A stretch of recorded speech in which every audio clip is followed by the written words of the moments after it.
The silence in that boardroom hit me like a punch to the gut. There I was, 20 years of engineering experience behind me, standing in front of the biggest investors Walsh Automotive had ever courted, when Whitney Walsh waltzed in wearing a designer suit that probably cost more than most people's monthly mortgage payment. I'm Colton Barnes, 48 years old, and I'd been with this company since I got out of the Navy, worked my way up from the factory floor to senior engineering director, earned every promotion through sweat and actual results, not boardroom politics.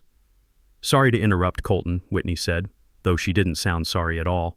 But there's been a change of plan. My presentation was right there on the screen behind me. 18 months of research into advanced battery management systems that could revolutionize how electric vehicles handle power distribution. This wasn't just some incremental improvement. This was breakthrough technology that could put us ahead of Tesla, ahead of everyone. The 6 investors who'd been nodding along to my data suddenly straightened up like soldiers at attention. Whitney had that effect on people, being Preston Walsh's daughter and all. My father asked me to share some exciting developments, she continued, pulling out her own laptop. We've developed a more innovative approach that shows significantly better market potential. I watched her minimize my presentation with a casual click. Just like that, 18 months of my life disappeared from view. We don't need your outdated approach anymore, she said quietly as she passed by my position, then louder to the room. Colton's work provided useful groundwork, but we're taking a more disruptive direction. I stood there, invisible now as she launched into slides that looked suspiciously familiar. Real familiar. These were concepts I'd discussed in late-night engineering sessions, ideas I'd sketched in my personal notebooks during weekend overtime. Somehow those private thoughts had become her innovative breakthrough. When she finished, the room erupted in applause. Hunter Davis, our lead investor, actually stood up. "This is exactly the kind of forward thinking we need to see," he said, beaming at Whitney. "Much more scalable than traditional approaches." I packed my laptop with mechanical precision while they discussed funding rounds and market penetration strategies. Nobody noticed when I slipped my security badge from my wallet and placed it on the conference table. I caught Preston's eye as I headed for the door. The CEO who'd promoted me 4 times, who'd told me I was the backbone of this company's engineering division, now looked through me like I was already gone. "Enjoy the funding," I said quietly, my voice steadier than I felt. The shaking started when I reached my truck. 20 years of loyalty, innovation, and 60-hour weeks, and they just tossed me aside like yesterday's newspaper. But here's the thing about Navy training. It teaches you to think under pressure, to plan for contingencies. I'd seen this coming 6 months ago. Whitney had arrived fresh from Northwestern with her MBA and her made-up title, Vice President of Strategic Development. Preston introduced her with proud father eyes, talking about fresh perspectives and innovation. I tried to be welcoming, shared my research when she asked questions, explained methodology when she seemed interested. "You're brilliant, Colton," she told me once, leaning against my workstation, "but you don't understand how this industry actually works in the modern era." That should have been my first warning. The investor meeting had been scheduled for months, my chance to present directly to the money people who controlled our future. Preston had personally reviewed my slides, nodded with satisfaction at the test results. Then, 2 weeks before the meeting, Whitney started asking more detailed questions. She wanted to see my latest engineering notes, needed to understand the commercial applications more clearly, said she was developing complementary strategies. I opened up like an idiot. But here's what she didn't know, what nobody knew except my closest engineer buddy, Kelsey Martinez. I'd been documenting everything. Every question Whitney asked, every file she accessed, every late-night visit to my lab station. Kelsey helped me set up security protocols that tracked digital access to my research. We caught her copying files at 11:30 p.m. on 3 separate occasions. So I did what any good engineer does when you suspect system failure. I created redundancy. Critical algorithms stayed on my personal systems. Core stabilization protocols lived on encrypted drives in my home office. The company had the framework, but not the engine. By the time I got home that day, my phone was already buzzing. Text from Kelsey. "What just happened? Engineering floor is going crazy." Then another from Preston himself. "We need to talk now." I turned off my phone and opened a beer instead. Tomorrow was going to be interesting. The next morning dawned with that strange calm you get before a storm. I'd slept better than I had in months, probably because for the first time in 6 months I knew exactly what was coming next. No more wondering when the other shoe would drop. I put on my best work shirt, the one my wife had bought me for my last promotion before cancer took her 3 years ago, and drove to the plant like nothing had changed. The security guard looked confused when I waved my backup visitor's pass. "Thought you quit yesterday," he said. "Just visiting," I answered with a smile that felt genuine for the first time in months. The engineering floor was buzzing with nervous energy when I walked through. Conversation stopped as I passed. Kelsey appeared at my side immediately, her face tight with worry. "Preston's been looking for you since yesterday afternoon," she whispered. "He's losing it. What did you do?" I started gathering my personal tools from my workstation, the Craftsman socket set I'd bought with my first promotion bonus, the digital calipers my mentor had given me when he retired, the framed photo of my Navy unit from Desert Storm. "Nothing they didn't deserve," I said, wrapping my precision measuring tools in their protective cloth. Before she could respond, Preston's voice boomed across the floor. "Barnes, my office now!" The walk to his office felt like crossing a minefield. Every engineer tracked my movement, waiting for fireworks. Preston stood in his doorway, face red with anger, his Marine Corps bearing somehow making him look desperate rather than powerful. "Close the door," he barked when I entered. I did, carefully, then stood waiting. Wasn't going to sit unless invited. Small act of defiance, but it would register with a former Marine who understood military protocol. "Where is it?" he demanded. I tilted my head slightly. "Where's what exactly?" "Don't play games with me, Colton. You know exactly what's missing. The investors are coming back this afternoon for a technical demonstration. Suddenly, we can't replicate the core battery management protocols you developed." I let his words hang in the air, enjoying watching his certainty crack like ice under pressure. "I'm afraid I don't follow," I said finally. "According to yesterday's meeting, you're going with Whitney's innovative approach instead. My outdated methods aren't needed anymore." Preston's face went darker. "Her approach builds on your stabilization protocols, which are suddenly non-functional in our systems. What did you remove?" I smiled then. The kind of smile that comes from holding all the cards while your opponent realizes they've been bluffing with nothing. "I didn't remove anything from company systems, Preston. That would be unethical and possibly illegal." "Then explain why our engineering team can't make it work this morning. Mason Clark has been trying for 4 hours straight." The door opened and Whitney swept in. Her confidence from yesterday replaced with barely controlled panic. Her perfect hair was slightly messed, like she'd been running her hands through it. "Dad, the lab team can't get the stabilization sequence to—" She stopped short when she saw me. "What's he doing here?" I turned to face her, maintaining my calm. "Collecting my personal items since you made it clear yesterday that my ideas aren't needed anymore." Whitney looked between me and her father, her MBA-trained composure cracking. "You did something. We can't get the battery management system to work properly. The voltage regulation is all wrong." "That's unfortunate," I said, adjusting my tool bag on my shoulder. "Have you tried following your own disruptive approach, the one you presented yesterday?" Color drained from her face. "You know I was building on your foundation work. That wasn't mentioned in your presentation. You specifically said you'd developed an alternative approach that made mine obsolete." Preston stepped forward, his executive presence faltering. "Enough games. The investors will be here in 2 hours. Fix this and we can discuss compensation, promotion, whatever you want." I looked at him directly. This man who'd given me my first real chance after the Navy, who'd trusted me with multi-million-dollar projects, who'd become something like a father figure after my own dad died. "I can't help you, Preston. Like I said, I didn't remove anything from company systems. Everything I developed while employed here remains intact." "Then why isn't it working?" Whitney hissed, her voice rising with desperation. I checked my watch deliberately, the same Timex I'd worn through 2 deployments and 20 years of corporate meetings. Maybe because engineering requires understanding, not just PowerPoint slides and business buzzwords. I moved toward the door. Preston blocked my path, his frame filling the doorway. "You're not leaving until you fix this." I kept my expression neutral, drawing on the same calm I'd used when facing hostile situations overseas. "Are you physically preventing me from leaving? Because that creates a whole different set of problems for you."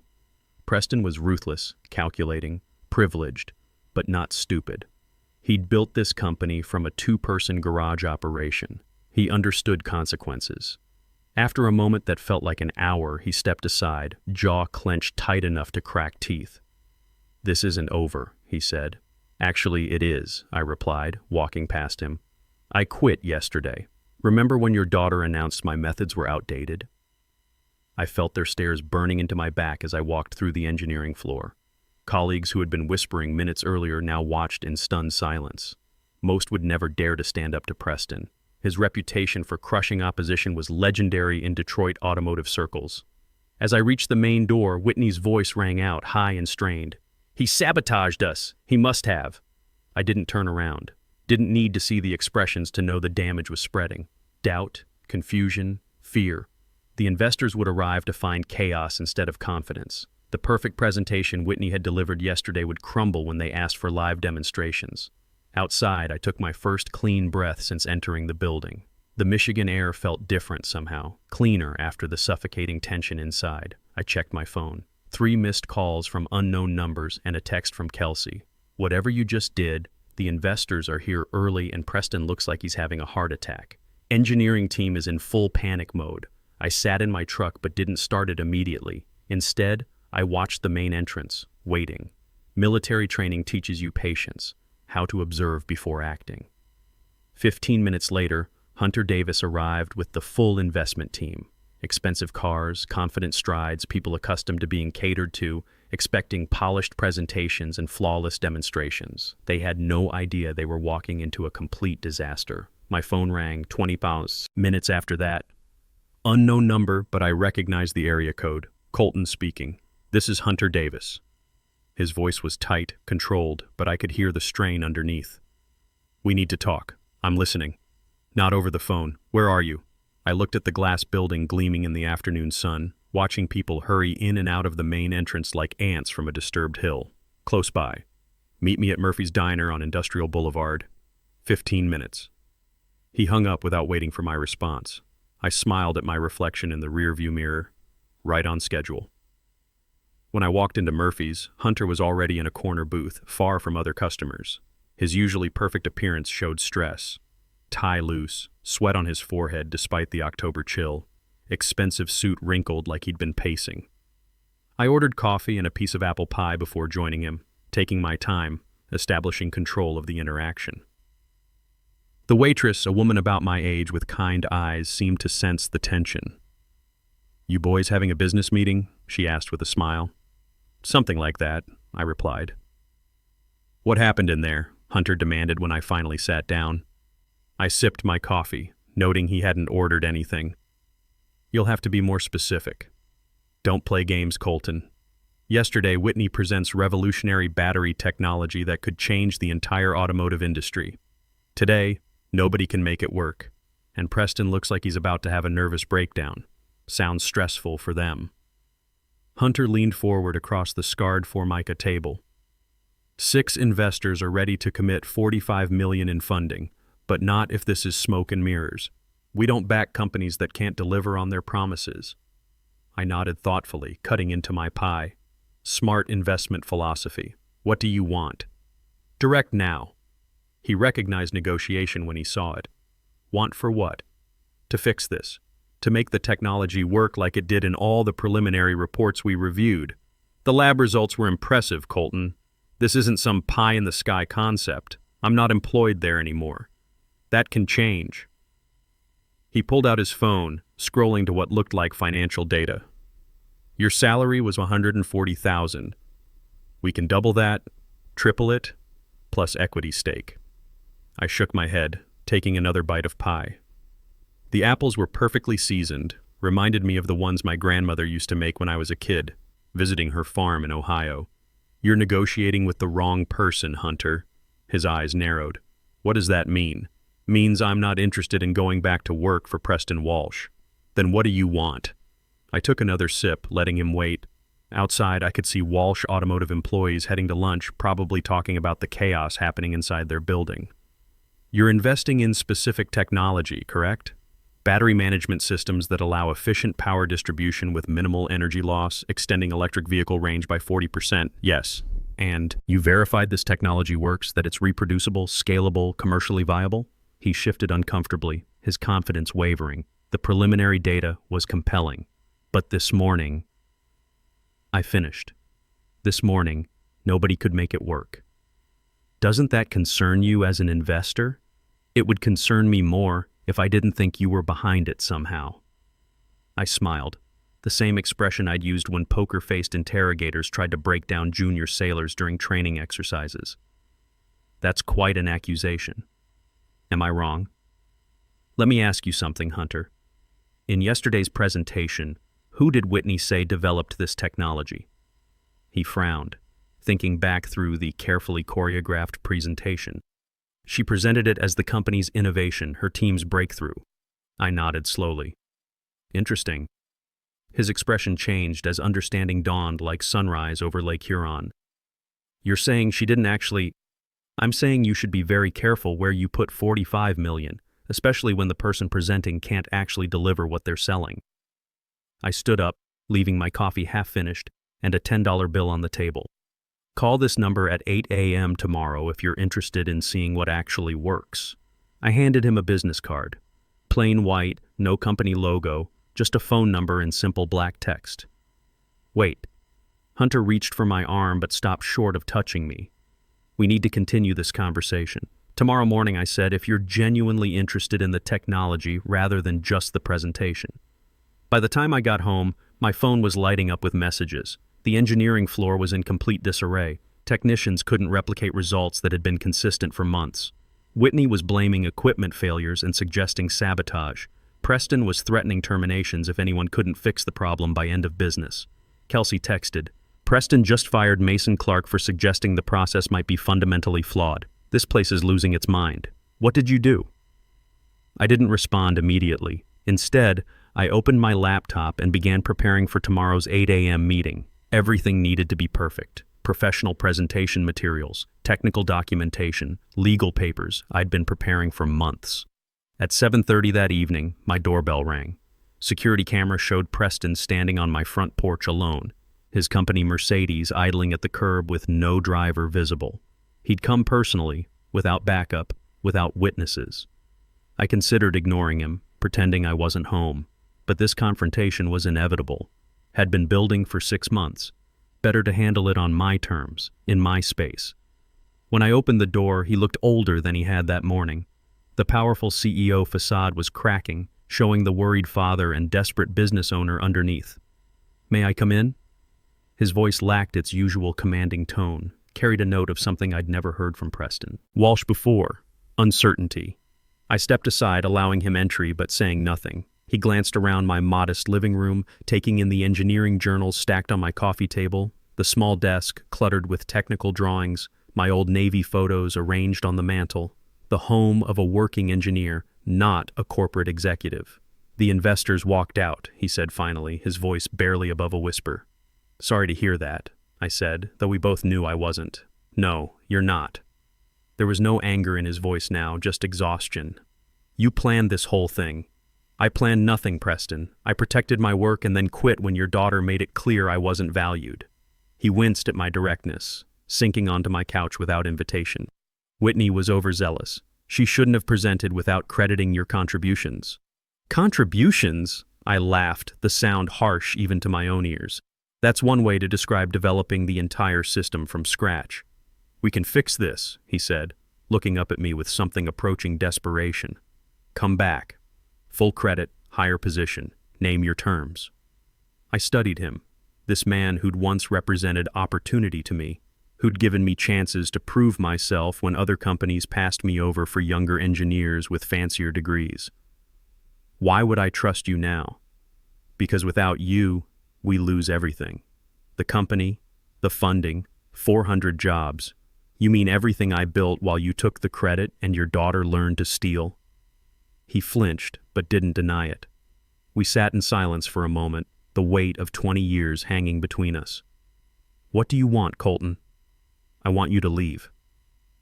At exactly 8 a.m. the next morning, my phone rang. Hello, Hunter? Colton. His voice was different now, respectful. I've been thinking about our conversation. And I'd like to see what actually works, but I'm not alone. Who's with you? The entire investment consortium. After yesterday's situation, we need certainty.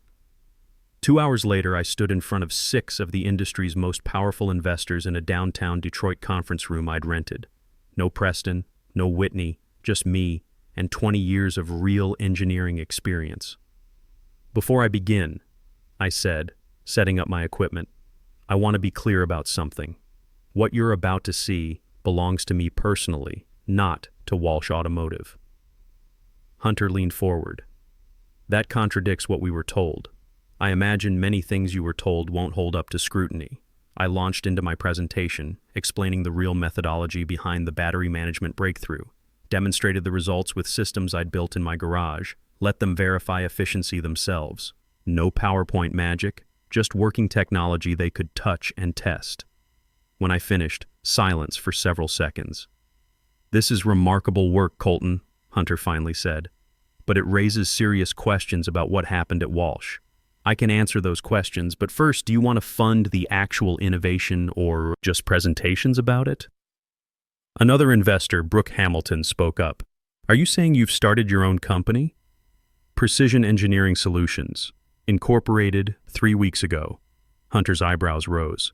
3 weeks? Before the presentation? I nodded. "The technology and intellectual property belong to me, developed through independent research using my own equipment and time." "Preston will fight that claim," Brooke said. "Let him." I slid a folder across the table. "This contains documentation of every step I took to protect my work, verified by independent legal counsel." Hunter opened the folder, scanning with growing interest. "You've been planning this for months." "I've been protecting myself for months. There's a difference." The investors exchanged glances, silent conversation above the polished conference table. "Your documentation shows independent development," Brooke continued. "But most employment contracts have IP clauses. Mine did too, which is why I was careful to develop critical components on my own time with my own resources. Walsh has a version that works in testing, but not the refined system I've perfected since realizing what was happening." "And when was that?" another investor asked. "When Whitney started asking specific questions instead of learning the science. When I caught her going through my files after hours. You have proof? Security footage. I requested it, claiming I'd lost some notes. Cameras caught her at my workstation 3 times when I wasn't present." The room went quiet. I could see calculations happening. Not just financial, but reputational. "What exactly are you proposing?" Hunter asked. "Precision Engineering Solutions is seeking $35 million to bring this battery management platform to market. Small, focused team, no bloated management, just engineers who understand what we're building. By 6 p.m. that day, I had a preliminary commitment for $35 million in funding with performance milestones that could bring it to $50 million. Precision Engineering Solutions was real. 3 months later, I sat in my new office overlooking the Detroit River, watching our first prototype roll off the production line. Kelsey Martinez was my chief engineer. We'd hired 4 other Walsh veterans who'd been passed over for promotion despite their experience. My desk phone rang. Caller ID showed Preston Walsh. "Hello, Preston." "Colton." His voice was different now, defeated. "I wanted to congratulate you on the Ford partnership. Ford Motor Company had signed an exclusive 3-year contract for our battery management systems, $120 million over the contract period." "Thank you." "You won," he said simply. "Was it worth it?" I looked out at the production floor where experienced engineers were building technology that would power the next generation of American electric vehicles, where people were valued for what they knew, not who they knew. "Yes," I said. "It was worth it." I hung up and walked back to the production floor, where Kelsey was training a new engineer fresh out of Michigan Tech. Young kid reminded me of myself 25 years ago. Hungry, talented, full of ideas nobody wanted to hear. "How's he doing?" I asked. "Smart as hell," Kelsey said. "Reminds me of someone I used to know who had to fight for every bit of respect he got." I watched the kid work, saw the same determination I'd carried through 2 decades of proving myself over and over.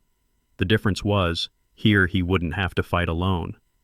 "Make sure he knows his ideas matter," I said, "and that experience counts for something." 2 weeks later, Whitney Walsh showed up at our front desk.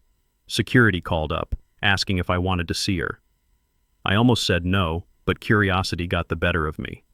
She sat across from my desk, looking nothing like the confident MBA who'd stolen my presentation 4 months earlier. Her designer suit was replaced with business casual, her arrogance with something approaching humility. "I came to apologize," she said quietly. "For what, specifically?" "For taking credit for your work, for thinking I could fake my way through engineering, for not understanding what I was destroying." I studied her face, looking for signs of manipulation, found only genuine regret. "What happened to Walsh Automotive? Dad sold it last month, to a Chinese consortium. Most of the engineering team was let go." She paused. "Including the people who stayed loyal after you left. That's unfortunate." "I learned something," she said. "MBA programs teach you to manage people and processes. They don't teach you to create anything real. And what are you going to do with that knowledge?" "I don't know yet, but I won't make the same mistake again." After she left, I sat thinking about second chances and hard lessons. Some people learn from their failures. Others just find new ways to fail. The best revenge isn't about destroying others. It's about building something they could never imagine, something that proves your worth beyond any doubt, something that lasts long after the politics are forgotten. And sometimes it's about making sure the next generation gets the respect you had to fight for. Standing at my office window, watching our engineers perfect technology that would change how America drives, I finally understood what real success looked like. It wasn't about beating Preston and Whitney. It was about creating something bigger than their small-minded games, something that would outlast us all.